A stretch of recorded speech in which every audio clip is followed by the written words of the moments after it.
ellos empiezan ya a pensar en la necesidad de entrar a trabajar más directamente con los hechos, en el laboratorio, en el campo, etcétera. Lo que no había ocurrido hasta entonces, lo que nos contaba el doctor Quirós es precisamente lo que había ocurrido antes, ¿no? Es decir, las clases eran totalmente expositivas, lo que se hacía en el laboratorio era simplemente corroborar lo que el profesor había explicado, es decir, comprobar lo que el profesor había dicho, y la evaluación era simplemente también recoger la información que había quedado almacenada en la memoria de los chicos. Creo que el año 70 o de los años 70 marcaron, como ya ha señalado también el doctor Quirós, un hito fundamental, porque hay un resumen ahí, ¿no? Por primera vez en el Perú se empieza a dar énfasis a la experiencia, luego se empieza a hablar oficialmente de currículo, porque en la década anterior se habían hecho experimentos, se había trabajado en grupos aislados, y la idea de currículo solamente estaba manejada por un selecto grupo de expertos, pero ya el Ministerio de Educación asume, ¿no?, la idea de currículo. El currículo hasta entonces, logocéntrico, en esta época ya se hace más empiriocéntrico, y posteriormente se va incorporando otro elemento que también es muy importante, ¿no?, el enfoque psicocéntrico, es decir, la idea es cómo el estudiante se empieza a relacionar con el ambiente que le rodea, y luego cómo es que el estudiante empieza a asimilar los contenidos, los aprendizajes, a partir de justamente el manejo de procesos mentales, es decir, lo cognitivo empieza, ¿no es cierto?, a incorporarse como un asunto importante. Porque hasta entonces simplemente la idea era transmitir y que el estudiante recoja la información y memorice esta información. Es decir, lo que ocurría en el interior de su cabecita era simplemente un misterio, una caja negra, que no había necesidad de descubrir. Había que tomar en cuenta, en primer lugar, cuáles eran los estímulos que van ingresando, ¿no es cierto?, a través de sus sentidos, y luego cuáles eran los resultados. Y los resultados tenían necesariamente que ser, ¿no es cierto?, los conocimientos asimilados, entre comillas, mejor dicho, memorizados, porque nadie nos aseguraba que estos conocimientos pudieran haber sido significativos, es decir, que pudieran haber incorporado realmente, ¿no?, en su mente lo que implica ese conocimiento. He tenido oportunidad de trabajar en institutos pedagógicos, y en una de estas cosas raras que suceden en el mundo de la enseñanza, en la pedagogía, es que yo estaba trabajando con el último ciclo de los estudiantes en una universidad, el último ciclo de los estudiantes que estaban en la especialidad de biología y química. El tema era justamente aprendizajes significativos. Y resulta que al momento de comentar este asunto, se me ocurrió hacerles una pregunta a los chicos. Les digo, bueno, quisiera saber qué piensan ustedes, de dónde aparecen estos gusanitos que, ¿no?, que se presentan en los cadáveres. Para mi sorpresa, siendo estudiantes del último ciclo de biología y química, me dieron 3 respuestas diferentes. Una de ellas era, pues los gusanitos se forman de la misma carne, ¿no?, del muerto, ¿no?, entonces de ahí se forman los gusanos.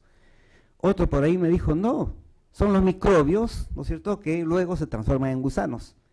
Y finalmente un alumno me dijo, estos vienen de las moscas.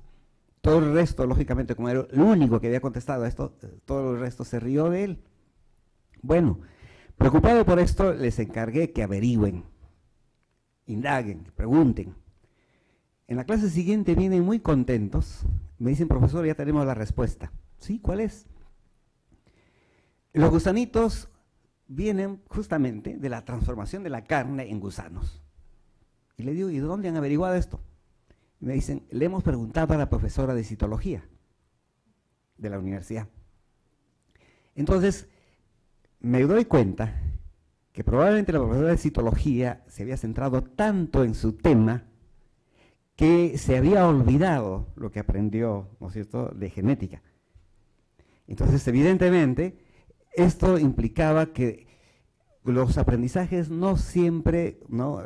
Que son evaluados y que nos reportan supuestos aprendizajes, no son por lo general tales, sino simplemente hechos que se han memorizado en la mente, conceptos que se han memorizado en la mente para el examen. Y después del examen se olvida todo y no hay nada significativo. Es decir, eso no ha logrado incorporarse en la estructura cognitiva del sujeto. Entonces, precisamente, esta dificultad que existe en el proceso es que ha generado, ¿no?, que se empiece un poco a preocupar al contexto de los investigadores en materia pedagógica, ¿cuál es la razón? ¿Por qué es que los alumnos no logran asimilar estos conocimientos? ¿Por qué es lo que no logran incorporarlos en su estructura cognitiva? Entonces, precisamente, cuando nosotros desde el Ministerio de Educación vamos haciendo cambios curriculares, en realidad estamos respondiendo no solo a las dificultades que se van presentando, sino cómo es que las ciencias pedagógicas van dando respuestas cada vez más integrales, cada vez más completas acerca de qué es lo que ocurre realmente en el proceso de aprendizaje. Entonces, si nosotros analizamos los currículos, ¿no es cierto?, a lo largo de los últimos 20, 30 años, vamos a ir encontrando modificaciones sustantivas que le van dando justamente configuración al proceso y que van siendo, vuelvo a repetir, respuestas a cómo es que las ciencias pedagógicas están tratando, ¿no?, de dar respuestas a qué cosa ocurre cuando el estudiante está en una escuela y aprende o no aprende.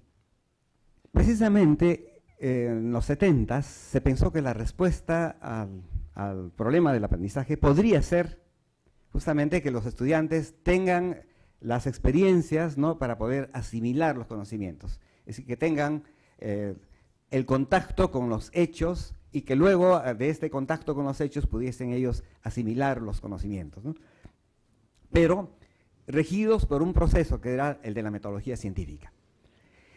Si bien es cierto, ese fue un hito importante, sin embargo, a nivel universal se analizó el asunto y se encontró con que realmente no era la respuesta final.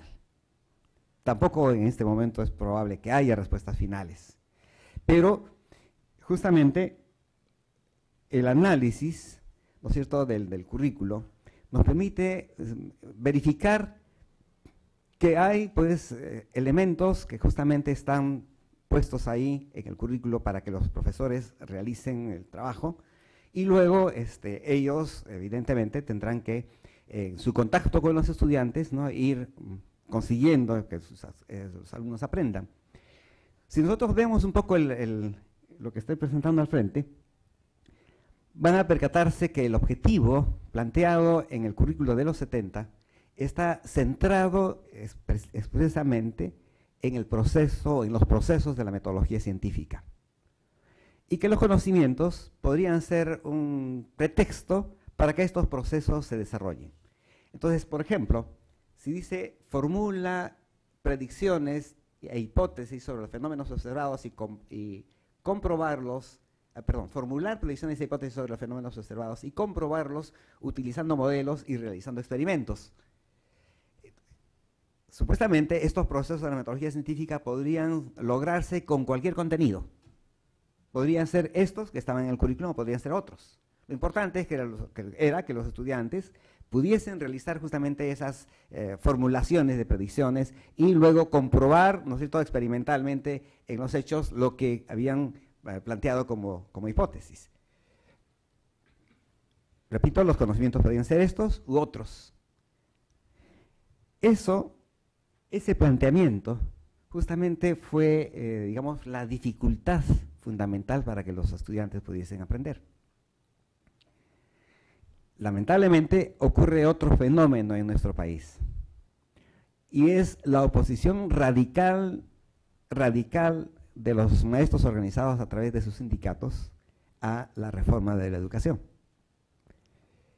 Y entonces, evidentemente, en las aulas, en la práctica, no hubo ni metodología científica ni aprendizajes científicos, realmente, no aprendizajes de ciencia.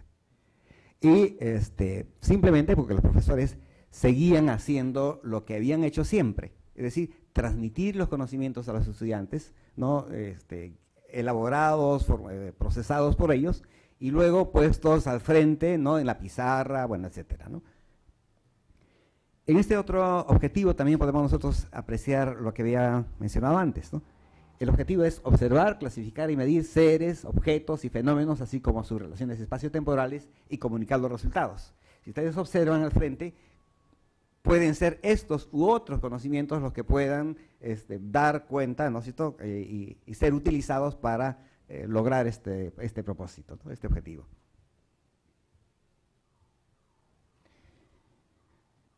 Como dije antes, la respuesta no era cabal, no era completa.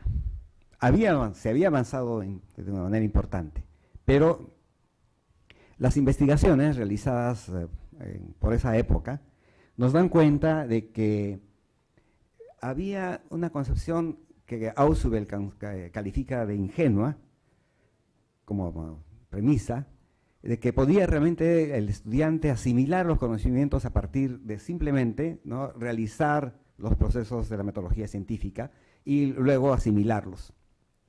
Lamentablemente, las investigaciones dan a conocer que, en primer lugar, los chicos no aprendieron nada del método científico cuando realmente se puso en práctica, ¿no? En los lugares donde realmente se puso en práctica, los estudiantes no asimilaron nada del método científico, pero tampoco asimilaron conocimientos.